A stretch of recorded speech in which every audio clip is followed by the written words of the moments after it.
Massachusetts could learn something from the state of Maine. Maine is already cracking down on Bitcoin ATM scams and giving victims some financial relief, while a bill that would do much less here in Massachusetts is still making its way through our legislature.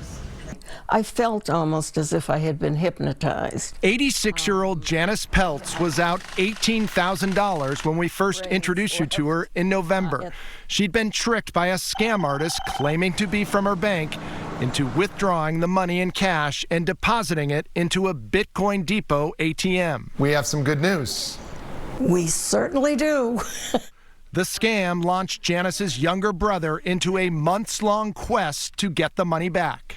I opened the envelope and I was so blown away by what was inside it. A check for $18,000. The check came in the form of a refund from Bitcoin Depot, which operates Bitcoin ATMs across the state. Did you think you'd get this money back? Absolutely not.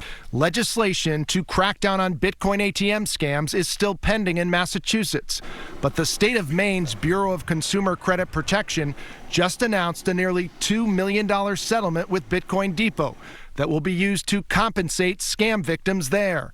And lawmakers in Maine already passed emergency legislation last year that immediately limited daily transaction amounts, capped fees, and provided remedies for victims. Well, in order to get a license here, you're going to have to make good on the people who have been victimized at your kiosk machines. Bureau Superintendent Linda Conti hammered out the deal with Bitcoin Depot, which had previously been operating in Maine without a license. Maine has some new, very strong consumer protection laws going forward that they have agreed to comply with, will sort of prevent future harm. In response, Bitcoin Depot voluntarily removed all their machines from the state. If Maine can do something quickly, why can't Massachusetts? Just because a state's doing it quickly doesn't mean they're doing it the best. State Representative Thomas Stanley is sponsoring a bill in Massachusetts that puts in some of the same restrictions as Maine. But instead of a settlement to pay back victims, the bill would establish a commission to develop more recommendations. The bill was filed a year ago and has still not passed. $2 million fund sounds pretty good. Yes. Definitely. Do you worry that many more people could be victimized by this scam while the legislature figures out what to do?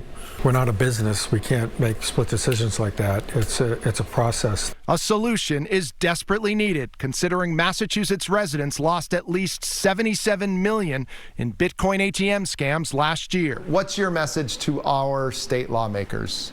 Get on the ball, realize what a serious problem that this is. Representative Stanley says he expects the legislature to do something this year, but that's little relief now for scam victims in Massachusetts. Mike Bodette, 5 Investigates.